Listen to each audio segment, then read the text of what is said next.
ሰላም ጤና ይስጥልኝ የሸጊት ዩቲዩብ ቤተሰቦች እንደምን አላችሁ? በዛሬው ቪዲዮዬ የጉበት ጤናና 5 ድምጽ አልባ ምልክቶችን እናያለን።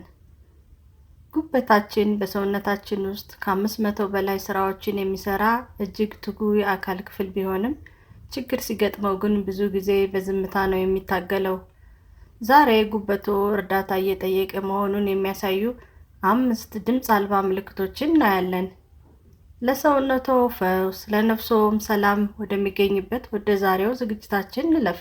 ከጉበት ምልክቶች አንደኛው የቆዳና የአይን መገርጣት ነው።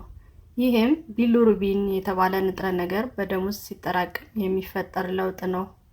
ሁለተኛው ምልክት የሆድ መነፋትና እብጠት ነው። ይህም በፈሳሽ መከማቸት ምክንያት የሚመጣ ምልክት ነው። ሶስተኛው ምልክት ያልተለመደ ከፍተኛ ድካም ነው። ይህም የሚሆነው ጉበት ኃይል ማከማቸት ሲያቅተው ነው። አራተኛው የሽንት ቀለም መለወጥ ሲሆን ጥቁር ያለ ሽንት የጉበት መጎዳት ምልክት ሊሆን ስለሚችል ችላ ማለት አያስፈልግም። አምስተኛው ምልክት የቆዳ ማሳከክ ነው። ይህም በደም ውስጥ የሚጠራቀሙ መርዛማ ነገሮች የሚያመጡት ችግር ነው። ጉበትን መንከባከብ ሙሉ ጤናን መንከባከብ ነው። ይህ መረጃ ጠቃሚ ሆኖ ካገኛችሁት ላይክ በማድረግ ለወዳጆ ያጋሩት። ሰብስክራይብ ያላደረጋችሁ ደግሞ ቤተሰብ ይሁኑ። በሚቀጥለው ቪዲዮ የውሃ አጠቃቀምንና የልብ ጤናን ይዤላችሁ እመጣለሁ።